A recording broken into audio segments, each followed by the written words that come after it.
Arrivé à Dafra après 8 heures de vol, on s'est posé sur le tarmac sur place. Il y avait déjà la 400M qui était arrivée, donc avec les passagers. Et là, on prépare la cabine, on vérifie encore une fois qu'on ait bien tous les moyens disponibles. On savait qu'on avait beaucoup d'enfants à bord.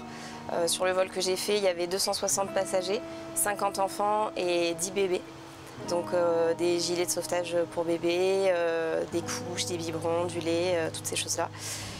Et après, l'embarquement se fait et on reçoit tout le monde à bord. Les difficultés ne sont pas particulièrement à Al Dafra, en fait, c'est plus sur la durée de la mission. Déjà sur la durée d'une seule rotation, comme je vous disais, c'est une amplitude de 21 heures. C'est quelque chose qui est un petit peu hors du commun aussi.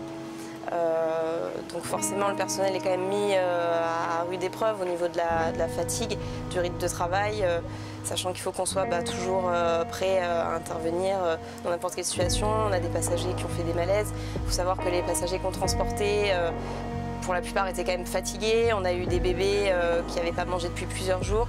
Donc la difficulté, c'est vraiment de garder cette vigilance optimale, tout en travaillant de nuit, dans des conditions qui sont quand même particulières, surtout pour les équipages qui ont fait plusieurs rotations.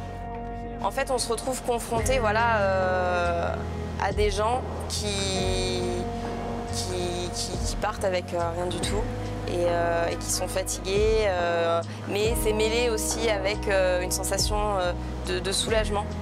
Et je sais que j'ai pu voir dans les yeux de beaucoup de passagers ce mélange de fatigue et de soulagement. À partir du moment où ils sont montés dans l'avion, voilà, on était là pour eux, on les a installés. Notre rôle aussi, c'était de prendre soin d'eux, de prendre en charge les enfants, les bébés.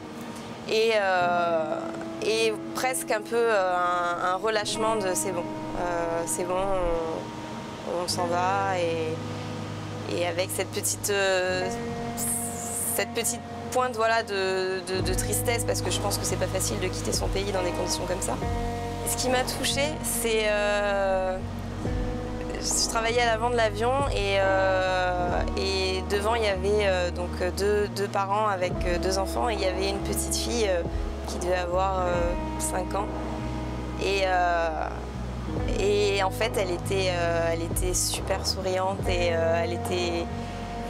Disons que dans toute cette sensation, un petit peu cette atmosphère de chaos, de fatigue, d'épuisement, on a pu voir la force qu'ont ces enfants-là, la force mentale qu'ont les enfants et à toujours sourire et à être vivant. Et du coup, je me souviens que voilà, j'ai joué un petit peu avec elle. Il y avait un mécanicien qui lui donnait des gâteaux, des bonbons.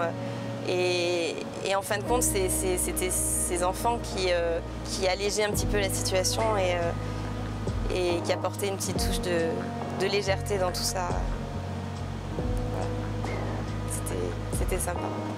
C'était une très belle mission.